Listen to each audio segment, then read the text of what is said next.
Ramadan tiba, Ramadan tiba, Ramadan tiba. Alhamdulillahirabbil alamin wa bihi nasta'inu ala umuri dunya waddin wa ala alihi wa sahbihi ajmain amma ba'du.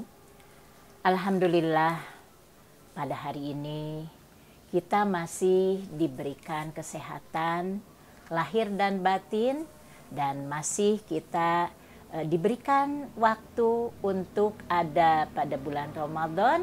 Mudah-mudahan Ramadan ini merupakan Ramadan yang terbaik bagi kita karena diisi dengan berbagai ibadah, dan mudah-mudahan ibadahnya bisa diterima Allah Subhanahu wa taala. Ketika kita mau meningkatkan kualitas keimanan kita, tentunya begitu banyak ujian yang sampai kepada kita. Begitu banyak masalah yang diterima, misalnya dari segi materi, dari segi kesehatan, dan begitu banyak lagi.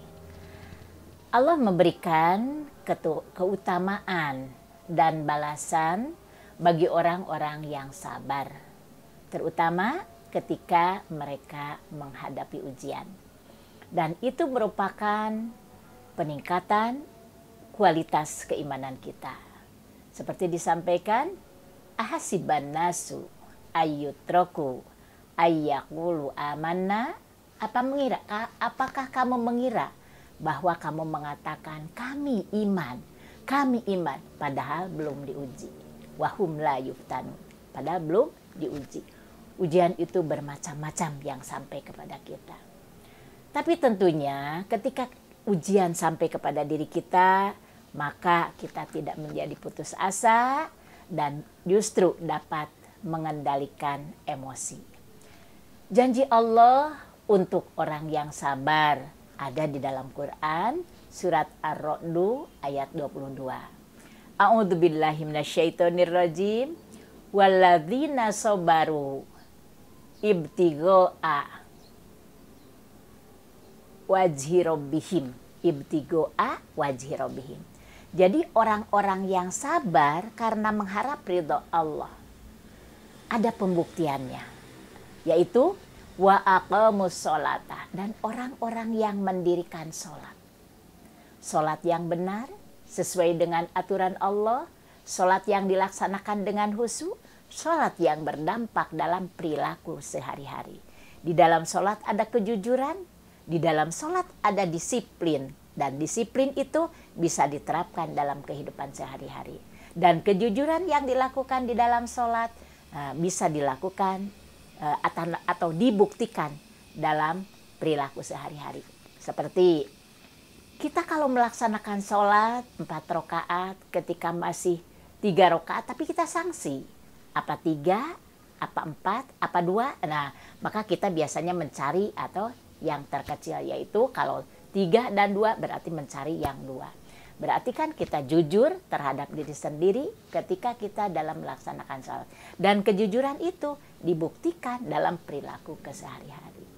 Dan juga kalau di dalam sholat itu ada disiplin, ya, berarti ketika sholat disiplin, begitu takbiratul ihram, ruku, sujud, itu disiplin. Dan kedisiplinan itu diterapkan dalam keseharian.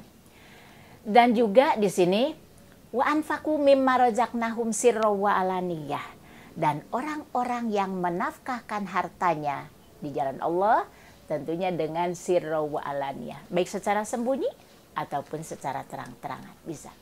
Nah, ini yang tidak kalah pentingnya, yaitu wa yadra'una bil hasanati sayyiati, memberikan kebaikan kepada orang-orang yang melakukan kejahatan. Nah, ini memang sulit. Biasanya ketika orang lain melakukan kejahatan kepada kita, kita ingin membalasnya. Tapi sebetulnya bagi orang-orang yang sabar tidak begitu. Jadi ketika orang lain berbuat jelek kepada kita, kita dibalasnya dengan berbagai kebaikan. Itu yang seharusnya. Jadi yang sabar itu berarti kan segala sesuatunya hanya mengharap ridho Allah. Dibuktikan dengan mendirikan sholat, juga mengeluarkan infak dari apa yang kita usahakan, baik secara sembunyi ataupun terang-terangan. Juga yang tidak kalah pentingnya yaitu wa yadra'una bil hasanati sayyiati, memberikan kebaikan kepada orang yang berbuat jahat kepada kita. Sekalipun itu susah, tapi kita harus mengupayakannya. Juga ada keutamaan yang lain dari orang yang sabar itu adalah adanya keberuntungan, ya. Jadi tidak termasuk orang yang rugi. Seperti watawasau bil haq, watawasau bisawm. Jadi kita menginformasikan yang baik, yang benar, yang hak, juga cara menyampaikannya itu dengan penuh kesabaran, ya. Nah itu. Jadi di sini ada sabar itu yang harus dipunyai oleh diri kita, dan memang itu perbuatan yang disukai oleh Allah. Wallahu yuhibbus sabirin, dan Allah menyukai orang-orang yang sabar, ya. Juga akan diberikan petunjuk oleh Allah Subhanahu wa taala. Jadi ketika musibah datang, mereka tidak putus asa, terus lagi tidak mengeluh. Justru alladzina idza asabathum musibah qalu inna lillahi wa inna ilaihi rajiun. Itu ada di Quran surat Al-Baqarah ayat 156. Dan orang-orang yang apabila ditimpa musibah, mereka mengatakan inna lillahi wa inna ilaihi rajiun. Jadi pada dasarnya segala sesuatunya datangnya dari Allah dan kembali juga kepada Allah. Ketika kita diamanahi rizki, ini rizki amanah dari Allah. Ketika rizki itu diambil, berarti itu adalah kembali kepada Allah. Begitu juga kita pada akhirnya. Kita ada di dunia ini untuk melaksanakan tugas, untuk melaksanakan ibadah. Jadi tidaklah manusia diciptakan hanyalah untuk beribadah. Dan kita juga ketika diambil oleh Allah, kembali kepada Allah. Dan mudah-mudahan itu semua ada dalam ridho Allah, ya. Ada dalam rahmat dan maghfirah Allah Subhanahu wa taala. Jadi itulah ada beberapa hal. Jadi keutamaan dan balasan bagi orang yang sabar. Sabar bukan berarti diam, tapi sabar berusaha maksimal sambil berserah diri kepada Allah Subhanahu wa taala.